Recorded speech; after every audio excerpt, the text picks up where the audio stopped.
Chapter 27, Storm Break. The colonel placed a pistol by the front door next to Mr. Mason's chainsaw. My pistol won't help you. Ain't got no bullets, Mr. Mason sneered. Slate doesn't know that, the colonel replied, checking the gas in the saw. Dale settled onto the sofa with a new bag of chips. Deputy Marla conned us top to bottom, he said, eyeing his father.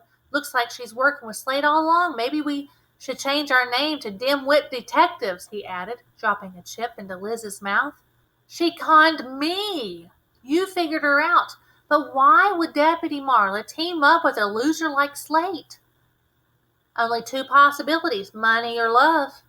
Or in her case, probably both, the colonel said, setting his pack by the door. Soldier, were you able to find that packet in my closet? I pointed toward the coffee table.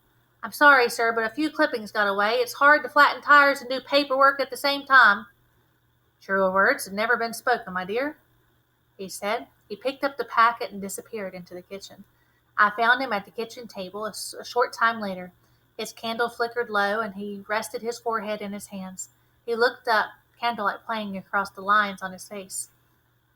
Soldier, he said, straightening the clippings. I slipped into the chair beside him and waited. I'll be honest with you, my dear. When Lena told me about these papers, I hoped she was just being dramatic. But after looking at them, I realized I was somehow involved in Slate's robbery, he said, his voice thick with grief. I can't imagine I'd have these notes if I weren't. Apparently, Slate had at least one accomplice. I hope I'm not that man, but we have to prepare ourselves. I could be. I nodded. You could run, sir, I told him. His smile flashed even and white in the candlelight. Running isn't in my nature any more than it's in yours. I'll accept responsibility for my past, whatever it is, he said, sliding the clipping into my packet. We can't change the past, soldier. We can only be grateful for the life of a new day and move on. Yes, sir, I said, leaning against him. I'm proud of you, Colonel. He smiled. And I'm proud of you. You've kept your head and your heart throughout all of this. You've shown uncommon courage. We'll just need a little more courage to see this thing through. As the storm wore on, Dale and Liz snapped. Mr. Mason sulked and Miss Rose prayed. The colonel paced around like a leopard. I picked up volume 6 and a pen.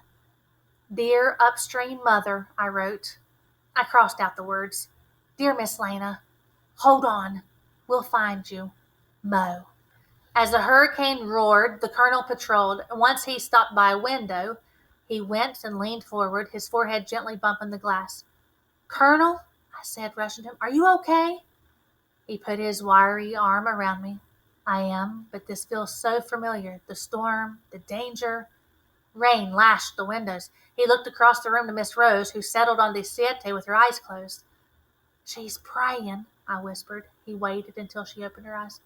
Rose, I think the storm's breaking. Of course, she said, taking the Pinto keys from her pocket.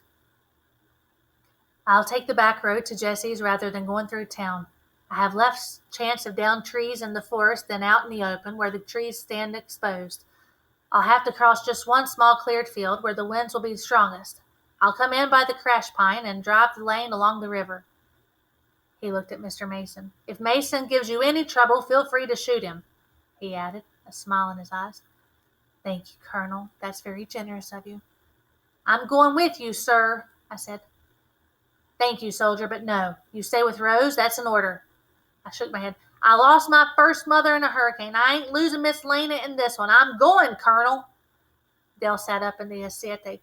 There's no point in arguing when she gets like this, he said. He sighed and scanned the cords around Mr. Mason's hand and feet. You're safe, Mama, he said, his voice soft. And Mo and me are partners. I'm going too. I won't say it was my finest hour, but it was stacking up pretty good. I stood at attention more or less until the colonel nodded.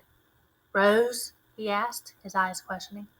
She hesitated. Colonel, you have to promise. With my life? You're taking those kids with you? You're all crazy, Mr. Mason snarled as Dale trotted to his room for rain slickers. That boy's a coward. He ain't going to be nothing but in the way. The colonel shook his head. A coward? Dale's already twice the man you'll ever be, he said, slipping the pistol in his pack. Here, Mo, Dale said, tossing me a rain jacket. The colonel grabbed his pack and chainsaw, opened the door, and pushed his way onto the porch. As we watched from the window, he staggered down the steps. The hurricane shoved him like a schoolyard bully. He pried open the Pinto's front door, swung the chainsaw in, and then folded himself into the car like a contortionist. Miss Rose fussed with our rain jackets until the Pinto's headlights flared. I'll hold the door, you hold on to each other and go to the passenger side. The colonel will help you. She tried to kiss Dale, but he ducked. Oh, Mama, he said, shrugging away. Oh, don't you old Mama me. She opened the door and held on as we scampered into the wall of wind. It clutched at us and slid us across the porch like skaters. Hold on, she shouted.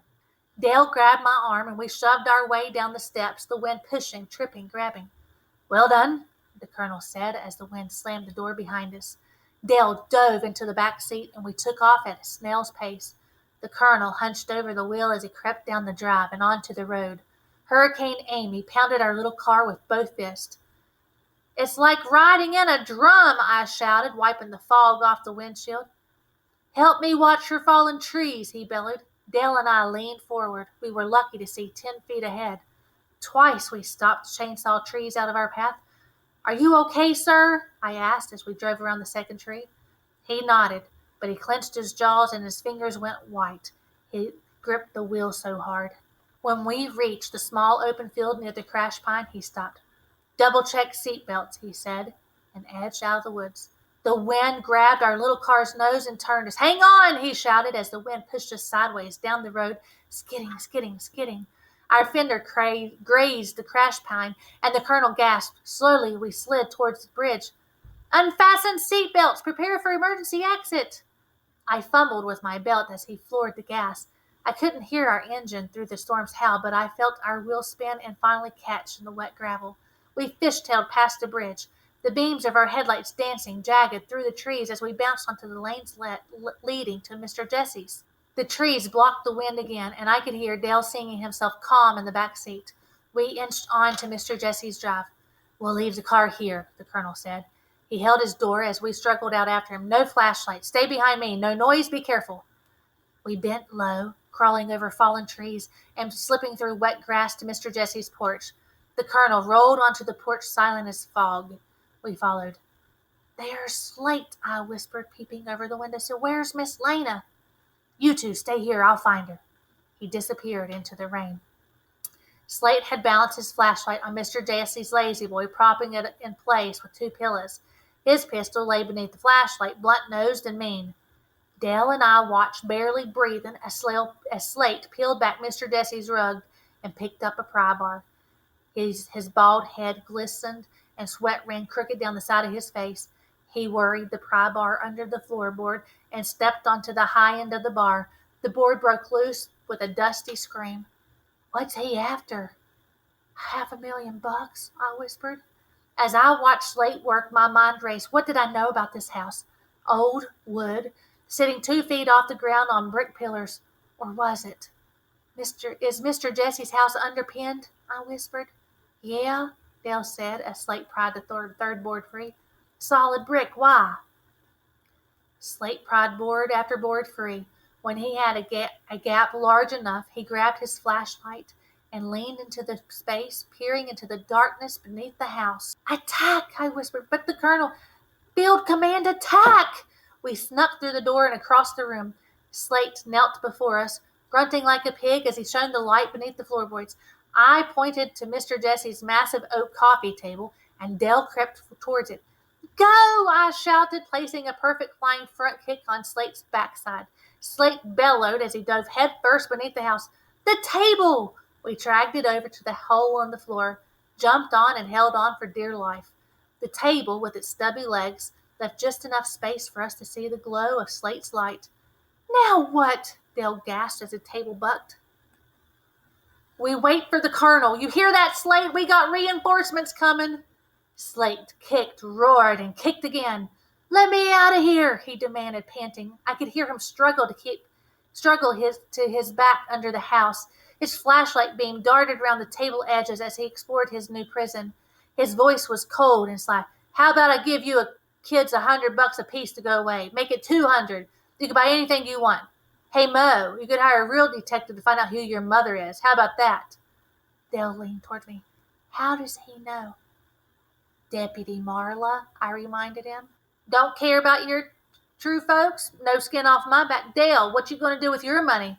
I'll throw in a couple of tickets to Daytona. You'd like that, wouldn't you? Forget it, Slate. What do you think? I'm stupid? I think you're your father's son, he said, his light darting frantically around his prison. Let me out of here, Slate roared, pushing up on the table. The table rose into the air and tilted, toppling us to the floor. You think you're taking me down? He shouted, his hand closing around my ankle and dragging me toward him. Let her go, Slate, the colonel shouted, jerking me out of the way. He shoved Mr. Mason's empty pistol into Slate's face. Tell me where Lena is now. How should I know? I don't know where she is, and I don't care. The overhead lights flickered on. Wow, Dale said, blinking like an owl. Even dead guys get their lights turned back on before we do. I peered at the bloody bandage on Slate's hand and the cut on his head. Looks like you had an accident. That lunatic mother of yours hit me with a lamp. She nearly killed me. I grinned. I guess that explains all the blood at the Blalock place. Too bad you didn't bleed to death. Dale nodded. You might want to ask the prison doctor for some stitches for that head, Mr. Slate. That's one good thing about hard time. Free medical. Slate, put your hands behind your head. Mo? Got it, Colonel, I said, yanking an extension cord out of the wall. He tied Slate's hands and handed me the empty pistol. Keep this pointed at him. Do you think it's safe, sir? I've been going through an awkward stage. I hope my finger doesn't slip, I said as the colonel dragged Slate into the room. Dale, tie his feet, son. Yes, sir, I have Boy Scout skills, Dale kills me. He went to Boy Scouts twice before Mr. Mason refused to buy him a uniform, and he had to drop out. Dale has Boy Scout skills like I got a Harley. Now, I'll ask you again, where's Lena? The colonel said, taking the gun. She got away from me and ran, Slate said, ducking away from the pistol. I don't know where she is. I do, a voice at the door said. Star, I gasped. Star stood in the doorway, his pistol drawn. Friend or enemy? The colonel turned and pointed his empty pistol at Star. She's right here, Star said, stepping aside. Miss Lena ran towards me, her arms open. Thank God, the colonel murmured as her arms wrapped around me. Thank God.